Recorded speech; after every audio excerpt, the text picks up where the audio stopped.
Hi, I'm Brian, Service Manager, Whole Latte Love, and today I'm going to show you how to do some general maintenance on the steam and hot water tap of your ECM Synchronika.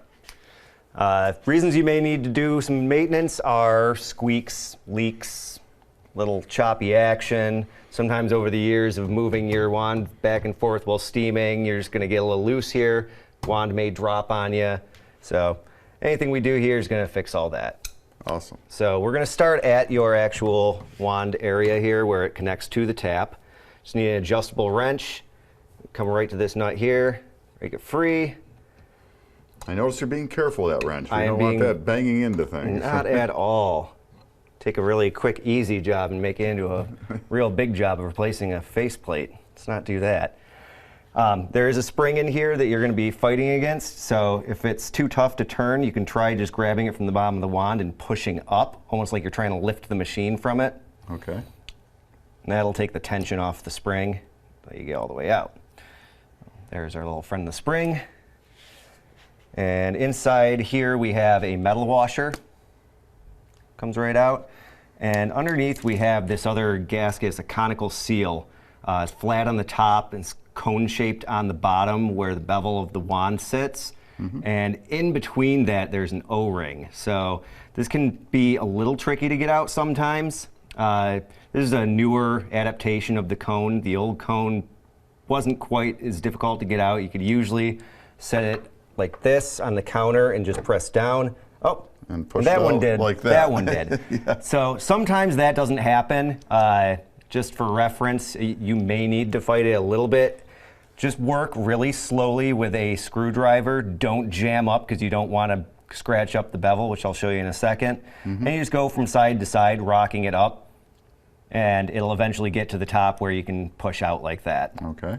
So, and There's as you can that bevel see, you were talking there's about. the bevel. This is where the ball on the top is going to actually sit. So that's what we want to make sure that we're not gouging that all up. Okay. So what we can do at this point is use some of my favorite Molykote 111 compound. You can use any food-safe lubricant that you'd like. Just a little coating right there. And just for good measure, I like to get a little bit right on the ball itself as well. Okay? Again, any food-safe lubricant will work for this. Yes, Okay. definitely. So just make sure, I just like to give it a little feel test, make sure it's doing good, not hitting anything rough. Sometimes if it's been a long time since you've done this, you may have a little bit of scale buildup there. You can usually just flake that off with your thumbnail or, worst case scenario, just rinse it off with some descale agent of some sort and it should be good. The other thing you're going to want to check is inside of this actual nut. I don't know if you'll be able to see it that well, but way down in there, there's a white Teflon gasket in there. So that can also start to get aged out a little bit. Way down there. Yep. Way down there, yep. Easier to see with the naked eye, honestly, but Sure. if you just get a little bit of lubricant down towards the bottom there too, that'll smear it on to that gasket. Actually, you can kind of see it a little bit better from the bottom there. Oh, there you go. Yep. Yep. Okay. So if you ever needed to replace that gasket in there, you can actually there's flat spots on either side here that you can get a wrench on and take that off. Okay. I don't recommend taking it on and off just for basic maintenance. I'd only worry about it if you know you have a leak coming from here, just because you have the non-burn steam tube in here, and the more you fuss around with that, you can get a kink right in the bend here. So I prefer to leave it alone unless you know you have a problem. Okay. Okay. As for the wand ending up getting loose, so I'm just going to shove this in here so I don't lose it. There's that spring. There's the spring under a lot of pressure. So sometimes it just needs to be stretched out a little bit. Now, you can either replace it or you can just try and re-stretch it. Either way. If there's no signs of actual damage on the spring, I usually just stretch them out. But if you just get two flatheads in there, it's a little tricky, but just grab more difficult on these smaller ones, but on a larger spring like you'd find in the group head, it's much easier. And you just kind of pull them apart a little bit. Forcing it that up, okay. Yep, and it just stretches the spring out, adds a little bit more tension to the steam wand. Okay. So we'll get metal washer. Definitely don't forget that. You will notice it does concave a little bit. I don't know if you can get that, but yeah. You definitely want to make sure that the bowl end is sitting down like that, because that's where the spring's going. Brand new out of the box, they're not going to be concave. That's just, you know, physics at work here. Okay. So next, just go right back in here. One thing to keep an eye on when you're taking all this apart is there is a Teflon gasket right in here. Just make sure that if that fell off when you're taking everything apart, that you get it back up in there. Okay. Okay. Now, just like when we were taking it off, to make it a little bit easier, grab it from the bend and push up on the wand. Just get that tension out of there until you can start rolling it on there. And this is much trickier to get a good grip on here after you've been lubricating things. So, greasy fingers. Huh? Yep. But got her pretty close anyways, so just tighten it up the rest of the way. Usually I would at this point say get it hand tight and then just give it a little extra torque. Obviously I couldn't get it hand tight because I couldn't get the grip. All right. But okay. There we go. Oh, I need to stretch that spring out a little bit more. That's also something that can happen if you put too much lubricant on, which I probably just did, so don't do what I just did. This is actually okay. It's a teachable moment. We can take this back apart. I'm not going to do it right now. Okay. But the easy solution to that is just take a little bit of lubricant off of where the ball hits the bevel and stretch out that spring a little bit more, and we'll be good. So we're going to move up to the tap now. Okay. All right. There's two different angles that you can get at this. It's from the front and from the back side of the machine. We're going to start in the front here. First thing we want to do is take the knob off the joystick. When you put it down to its lock position, you should be able to get it to spin right off. If it's on there really tight, you may need to use like a pair of pliers or something with some tape on them just to get a grip on that to help be able to turn the knob off. So if it's on real tight, that whole ball back in there is going to spin, right? And you're not going to be able Exactly, to... Okay. Yep. Yeah, I can show. So you can see with it straight up like this and I'm turning it, the whole bulb's going to... Yep. But if you put it in the lock position, usually that's enough to get you good, but okay. If not, little tape on your pliers and you should be good. All right. So next we've got this front nut here. This is where we want to be very careful because we look at that all day long. Yes. Okay. Just down a little bit. Just enough so we can loosen it with our hand. All right. And nothing too horribly fancy in here. That's just your actuator. And we've got a piston here, 2 O-rings. Stopper there. It's just what marries up against the actuator. Okay.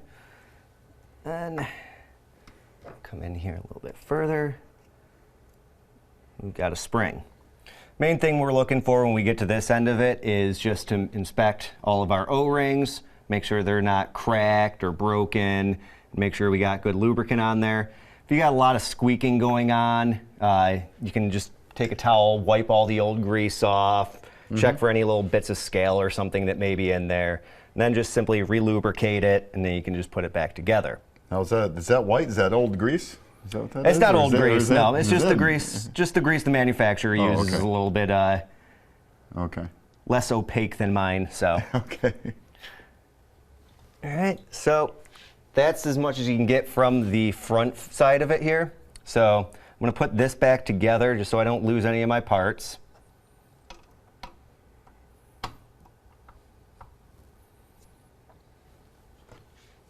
Get some more of that grease off my fingers.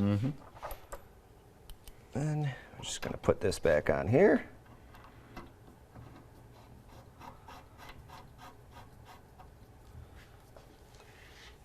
Hand tighten. Just a little bit extra.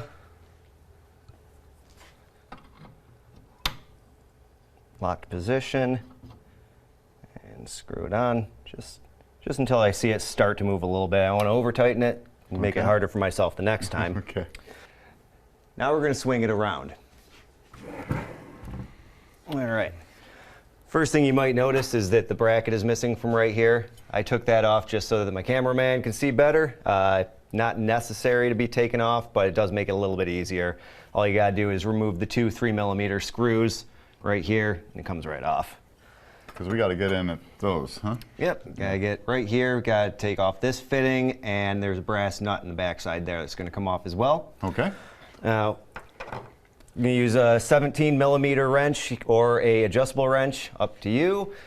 First thing you're gonna do is take this fitting off. If you start putting pressure on here and you start seeing this area here start to twist a little bit, then you're not gonna wanna keep pulling up and forcing on it. There's usually some sort of scale buildup or something in there. If you just give your wrench a quick pop like that, it'll usually break it free, and then you're good to keep going. If you do have that happen, then what you're gonna wanna do before you put everything back together is apply just a little bit of food safe lubricant or grease right along here and across this front area here.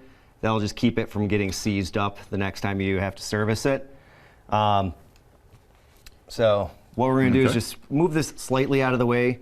You don't need to go, I don't want you to go full up. That's gonna damage this, but moving it up just like 1.5 inches or so there gives you enough room to work with, so that's good.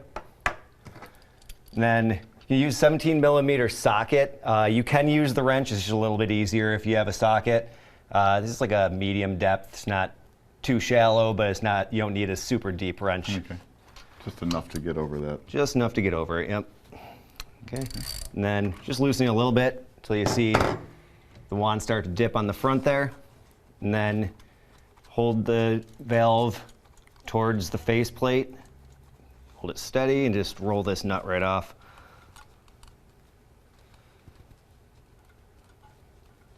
There we go. And just pull straight out of the front. Okay. Now, if you look down inside this tube here, you're going to see how there's some angles in there. That's because it can take an Allen wrench? Takes an Allen wrench. 6mm Allen wrench to be exact. Okay.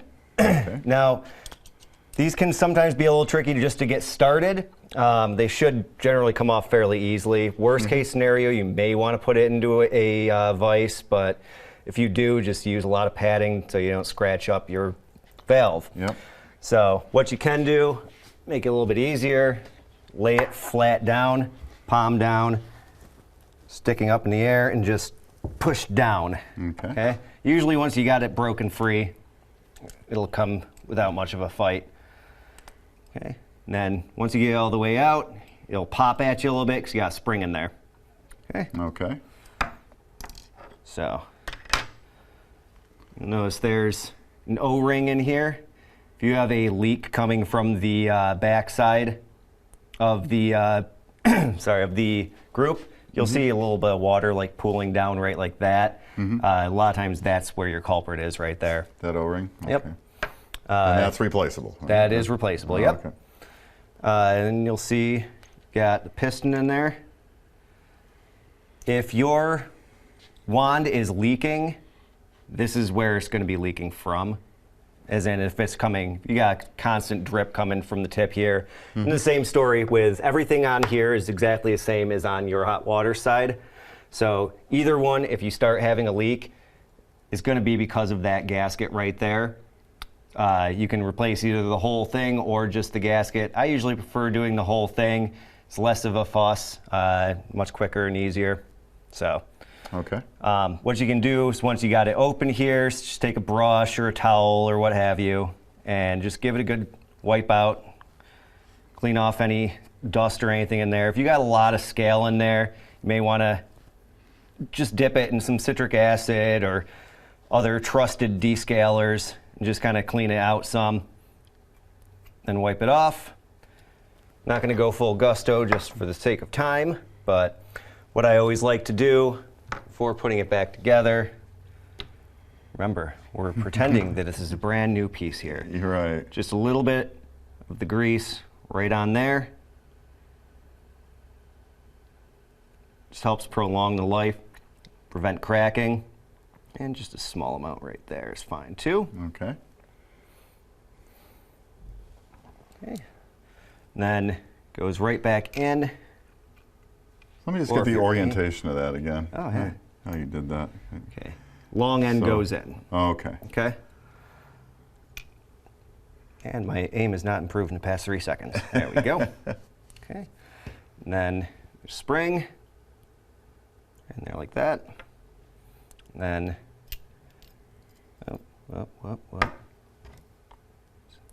do this too. Get that little Might ring. as well. Might as well. And yep. If it looks dried out and if it's cracking or anything like that, I suggest replacing the O-ring. But if it looks fine, just a little bit of lubricant just to help keep it that way. Mm-hmm. Okay. Then try and get it level just so you can aim upright. And just be careful when you're screwing it back in. Feel any fighting. Don't want to cross thread it. Get in as tight as you can with your hand, and then tighten it down. It's only going to go so far; it just ends. It so just you don't, stops. you don't need to crank down or anything. That's what that O-ring's in there for, is to create the seal. So from there, you're good.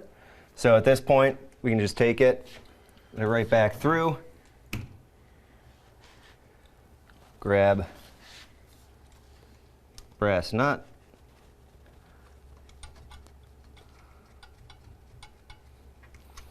Help it on its long journey back down the shaft. And we're almost there. Okay. Hand tight.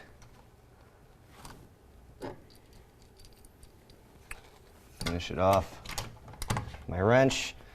It doesn't need to be very tight, just tight enough that it's not going to get loose. Okay. Yeah. And then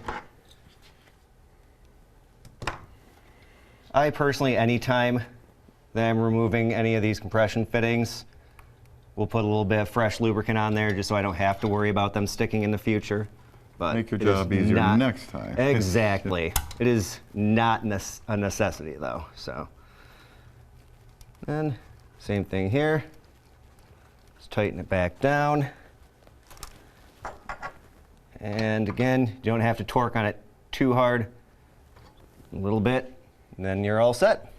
And again, the process would be exactly the same for you did the steam side, would be exactly the same for the hot water side? Exactly, yep. The same idea. You can take off the side bracket for easier access if you want. The pipe will bend a little bit backwards if you need it to. Again, just don't go too ham on it. You don't want to damage the piping, but yep, other than that, it's exactly the same.